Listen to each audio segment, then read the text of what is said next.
So hello everyone. Today we have honor to welcome Muhammad Asad Rafi Saab, who is a young, impactful climate policy expert and who bridge policy action and resilience in both national and international stages.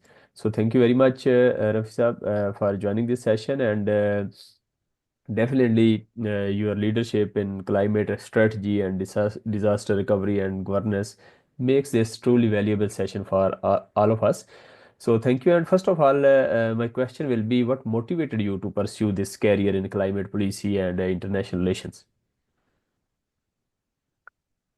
Habibai, thank you so much for your very generous introduction. I still feel that I have a lot to learn about climate policy, and I hope to continue learning about it. About your question in terms of motivation about climate policy and international relations.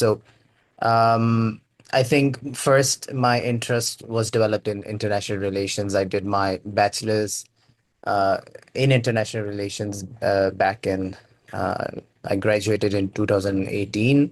So if you go back around 11 years ago, well, it feels strange to say that it was 11 years ago.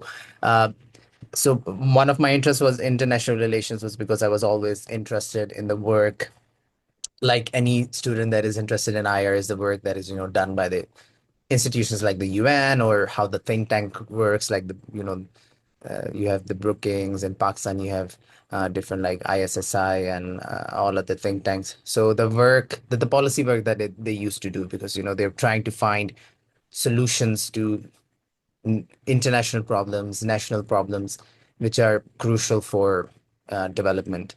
So that was my initial interest that led me to study international relations. And then I did my master's in international security from 2018 to 2020. And I think during that time, and even before, climate change as a subject it was very prominent, especially when we study international security as well, because in the field of international security, climate change is understood as a subject that is a threat to national security, and it is something that we spoke about now in Pakistan climate policy literature as well. That if the threat of climate change is left unaddressed, it will in the future it will become a huge national security threat. We can come back to that later.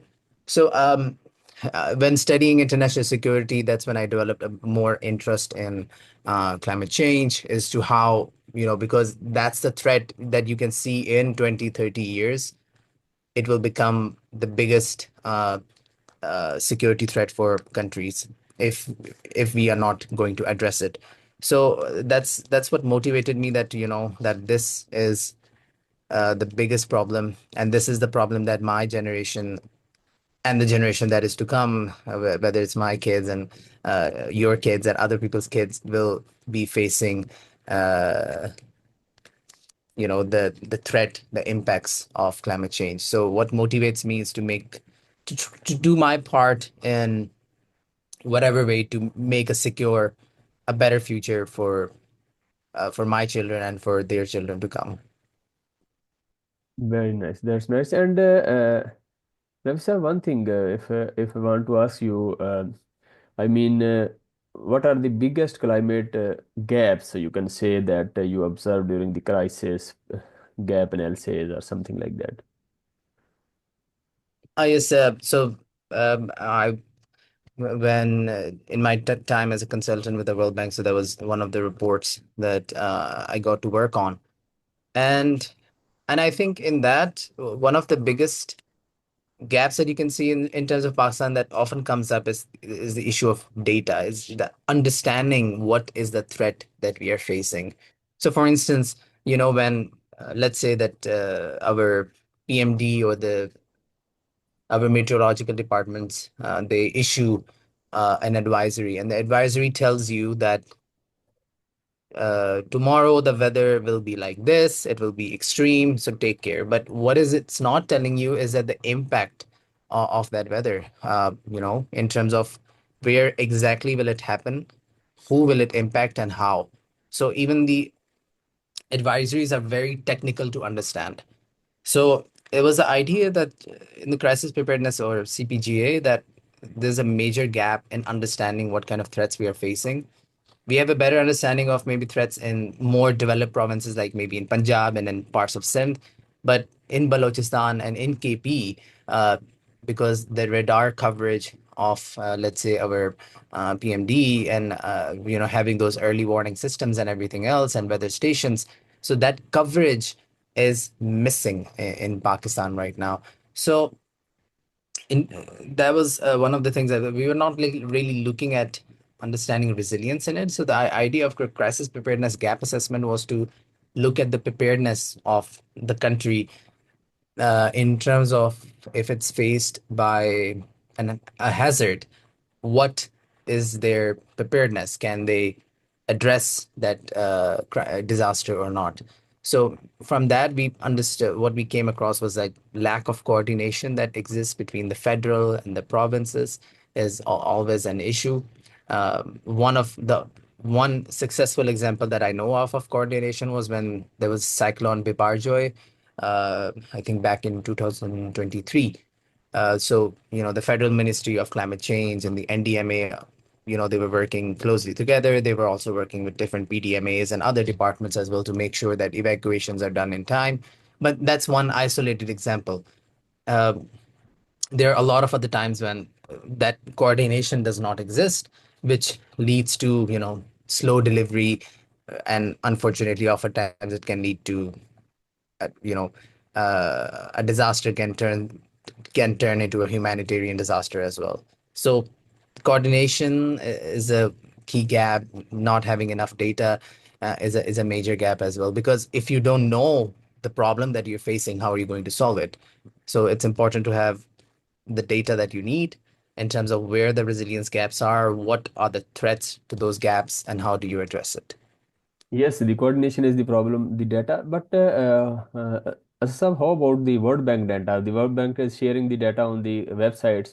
Do you think that data is reliable, or we need something more data relevant to that, or what do you mean that? Because country-wise data is available, I think so. So country-wise data, again, I can't speak about the World Bank, but I know in terms of, yes, the data is available. I can speak about this one time when I was at the climate ministry, and there was a meeting going on, and the the representatives from one of the ministries, I think was from the climate ministry or the other one, they were like, oh, we don't have this data and we don't know what to do about this. And then I think someone from the water ministry spoke, actually, we do have this data.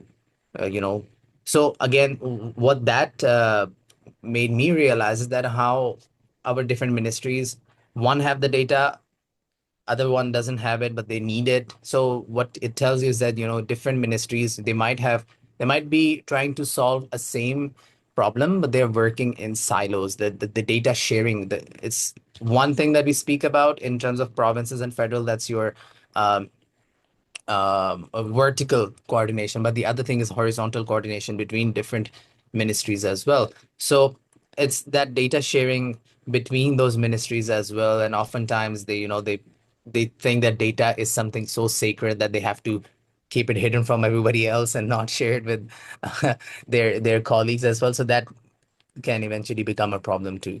So the data that the World Bank collects as well, it's there, but the data that the government has, it is at you know uh, at a bigger level. So but that data oftentimes is not really accessible, Yeah. whether it's to the public or whether it's even the government offices as well. Yeah, data accessibility is the problem, and data collaboration is also in a European environment. They are doing this data collaboration, and it's very important. And what's your role, for example, about national adaptation plan, and how do you evaluate its long-term potential? So National Adaptation Plan, or the NAP, it's one of the key documents that a country produces as per the Paris Agreement and as per their commitment to address the issue of climate change in their country. So uh, the Pakistan prepared its national adaptation plan right after the 2022 floods was a I was working at the climate ministry. At that time, I was the associate to the minister, Madam Sherry Rahman. So it was an honor to work with her and during that time. So it became quite obvious that look what the 2022 floods did. It's a bill of $30 billion in terms of losses and damages. It's almost 9 to 10% of your GDP. One single disaster led to such a big uh, crisis. So the idea was to, we need to put something on the paper about how do we make sure that something like this, because hazards and crises may come again, but it's how you can reduce its impact, right? How can you reduce the exposure of that hazard? So that was the idea behind the national adaptation plan. So my role was basically in terms of, I was with the minister's office. So my role and the task that I was given was to get it to the finish line. So that meant coordinating with the minister, sorry, with the ministry, different, working with different departments within the ministry to put the document together, working with our uh, partners at that time. So different international organizations that are working in Pakistan were also supporting, with their feedback on how we can strengthen the NAP as well. And um, the document highlights in terms of where the gaps are. So in agriculture, to giving you an example, there's a nexus between agriculture and water. So we have seen recently with the Indus Water Treaty, and how India single-handedly just said they're going to get rid of that treaty, which they cannot do. And I think Pakistan is currently working on how to fix that. But what it tells you, and I connect it again with what I was talking about in terms of a security threat, right? So if anything happens to your water, and whether let's get even if we don't talk about the Indus Water Treaty, even if we speak about it in the long term, um, Pakistan is currently facing a water scarcity, right? So what that means is that your your agriculture productivity will go down. But as in the cryosphere, as your glaciers are melting, it means that more water will come in. There will be surplus of water, but as your glaciers are melting faster and faster, eventually your glaciers will be gone, or they will be reduced to, because Pakistan, the third pole that we have, it's the largest amount of glaciers outside the North and the South Pole. So once the glaciers are out of the way, we have a surplus, and then the surplus goes down, and there's the slowly it will steep out. And given the country like Pakistan, with your population continue to rising by 2050, I think it is expected to cross 400 million or something like this. I might be, but I know that it's going to be above 400 million. So imagine that when you don't have enough water, you can see already there's a drought condition in a lot of parts of your country. So what does that lead to? It will either lead to migration, people will be moving out. It can lead to loss of livelihoods. So these are all security concerns as well that needs to be addressed right now. So that's what the adaptation plans talks about, is how, what needs to be done, and these are the problems that needs to be addressed. And the adaptation plan also says that that now the provinces, just like when there was a national climate change policy, then the provinces also made their own provincial climate change policy. So they made a provincial climate change policy because a national climate change policy talks about the whole country. But because of Pakistan's very diverse topography, in KP you have the northern areas, and in Sindh and Balochistan are completely different story. So they came with their own climate change policy as well. So just like that, the NAP also speaks about how now the provinces needs to work on their own provincial adaptation plans as well, which I think one or two of them are working on, but I'm not quite sure about that. So In terms of its long-term potential, I think the National Adaptation Plan is called a living document. So uh, it was launched in 2023, and I think 5 years later, it will be revisited to see whether any progress has been made on the goals that have been set. And then it will be revised again and relaunched again. So it has a 5 years timeline. So now it's up to, it's not the challenge. Again, I will end on this. The challenge is that, the climate ministry makes these policies, but the thing is, and that's the challenge with climate policy, is that it's not just the job of the climate ministry. It is your planning ministry, it is your finance ministry, it's your food ministry, it's your water ministry. All of them have to work together. Again, we go back to what we speak about, the silos, right? They have to work together to get towards a collective goal. So whether if it's about agriculture and water and access, then it's not just the climate ministry, it's the food ministry as well, it's your water ministry as well at the federal level, but also at the provincial level as well. So that's the challenge with it, and the long term potential is dependent on how the coordination can take place. So this coordination, is there any improvement in the coordination for the last few years or in the coming? Are you hopeful, or is it still the same as the previous years? Um, So look, the thing with coordination is that it just doesn't mean that, they speak to each other, right? Coordination also means that, uh, at least in my understanding, this is coordination is not just about, the province is telling federal that, oh, we are doing this, and you have consultations and everything. Let's say the Sindh province wants to make a provincial adaptation plan, and they do like 10 different consultations with the federal government and with the districts and everyone, and they come up with an amazing policy. But if the policy is only good on paper and if there's no implementation plan, then that policy doesn't mean anything. So let's say there's an implementation plan as well, but now comes the key issue is finance. It's money. If there is no money, how is that going to be implemented?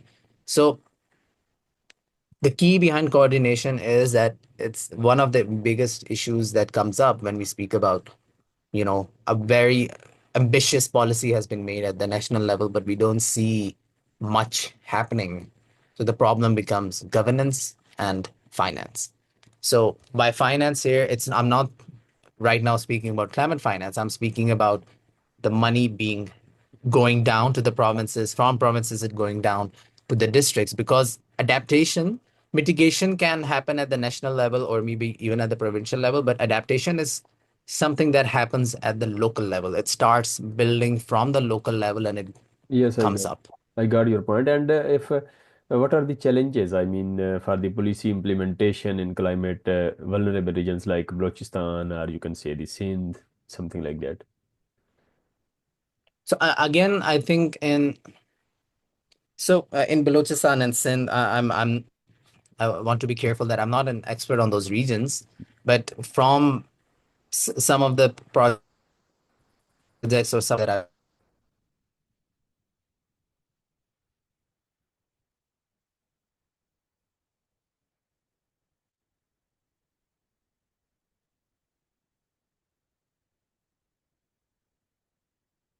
things Yes, no, I can. things like so yeah, things like climate, they go on the back burner.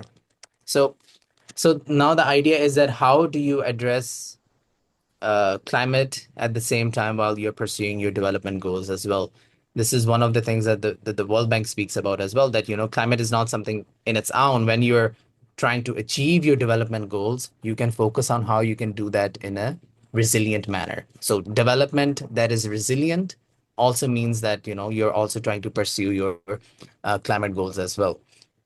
So in case of in parts of Sindh and in parts of Punjab, sorry, in Balochistan, one of the major issues again in Balochistan is, it comes out as the issue of, again, governance is a problem, lack of capacity, especially because climate is at the same is a technical subject sometimes. So having that technical capacity to, tag how do you make sure that the development that you're doing is climate proofed. So whether that technical ability exists or not is a question. And then the other thing is about finances, that how much money is going down from the federal level to the provincial level that is focused on climate change. So in climate vulnerable regions, that does become a major issue. Yeah, that's fine. And if, for example, we will talk about the role of you can say the international agencies like World Bank, how it influence the national climate adoption strategies. So could you please explain about this? So the way, the way not just the World Bank or like the ADB or any other development bank works is they work with the governments, right? They are they're multilateral financial institutions that work with the governments. So, for instance, the World Bank and also I think ADB as well is supporting the Sindh government with their the housing project that the Sindh government has with the Sindh people housing for flood affectees, right? So they're building. I think they have already built around 150,000 houses in Sindh, or maybe more. I can be wrong on that number. But so the thing is that financial institutions like the World Bank and the ADB, they work with the government based on the policies that they have. So they make sure that whatever project that is coming up, the project is aligned with the national policies, whether it's a climate policy, whether it's the water policy and things like that. So at the same time, they try to achieve the country's national level goals as well. So um, I think both the World Bank, ADB, and the UN, they try to make sure that climate change remains their priority, and they try to achieve what kind of climate co-benefits are there, that we are maybe building, or maybe the financial institution is funding an energy project, but they will try to find a climate co-benefit in it by making sure that the energy project is a renewable energy project. Or if it's about building houses, how can we make sure that these houses are resilient uh, to any threat that may come in the future? For that, they might use spatial, uh, I'm forgetting what it's called, like, you're using satellites, basically mapping to understand what areas are flood prone, and to make sure that the houses in the future are not constructed, let's say on the riverbed, because no matter how resilient the house is, if it's on the riverbed, if there's a flood, it will take the house away. So the idea is to make sure that uh, whatever development that is being done, it is sustainable and it is resilient. So I think that's how these institutions try to work. Yes, I got your point. The sustainable and resilience model we need, and if we will say about the role of young professionals and researchers in shaping this global climate negotiation, what do you think about this, and what's role should be? I think over the last few years or so, especially in Pakistan as well, I have seen, there are a lot of youngsters and, students, professionals who are doing their very best in terms of highlighting, uh, what the climate crisis is doing. I've had the honor of meeting some climate activists that came from Balochistan and from Sindh, who are trying their best to raise awareness about what is happening in their regions. So I think they have a very important role. They have a very important role in terms of creating awareness. They have a very important role in terms of influencing policy. By that, it means that making sure that whatever policy is being made, it is being done with the consultation with the people of the region. If a policy is made in, let's say, in some uh, air-conditioned room in Islamabad, and if it's a policy about Balochistan, I'm not sure about how successful that policy will be. But if a policy is made when you speak with the people, whether it's in Balochistan, whether it's in Punjab, KP, or Sindh, when you speak to those people, you understand what they need. Then when you make that policy, then if the finance and everything else is there, then there is a very high chance that that policy will be successful.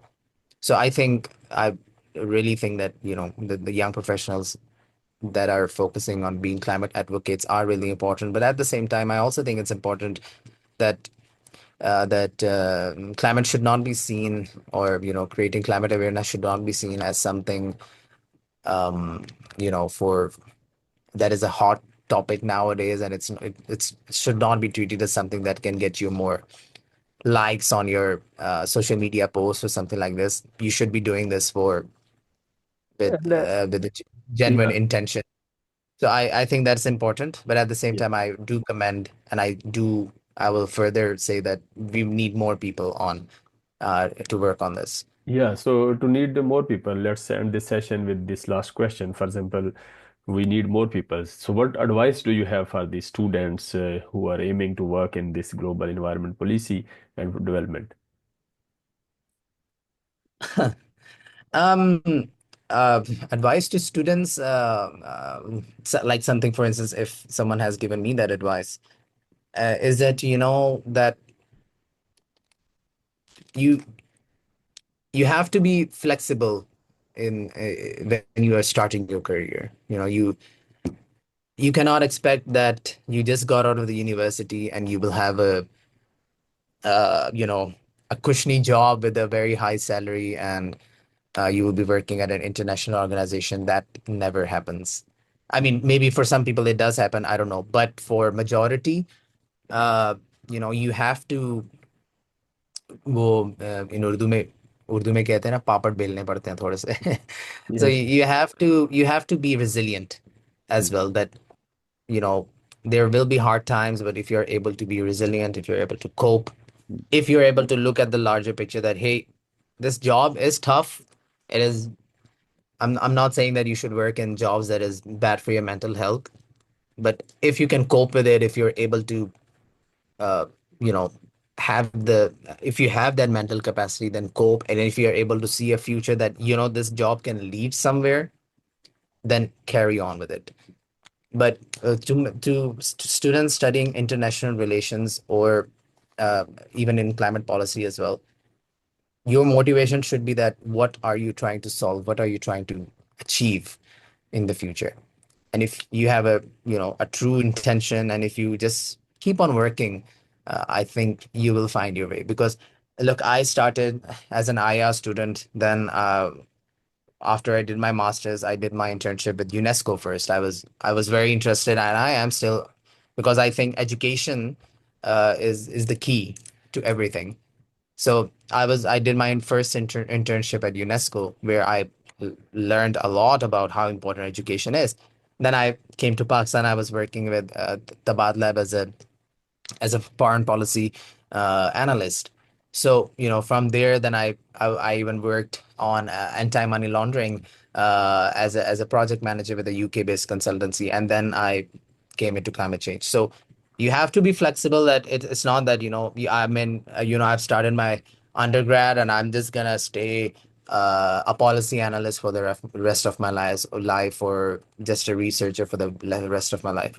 You have to be flexible. You have to be open to opportunities that come your way, because if it's something that is making you uncomfortable, that I cannot do this, then that means that it's a learning opportunity.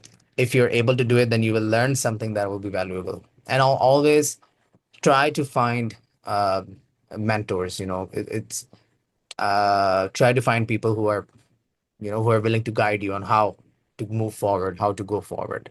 It's always very helpful to have people who will guide you, who will tell you that, okay, what you're doing is, maybe you can do this or maybe you can do that.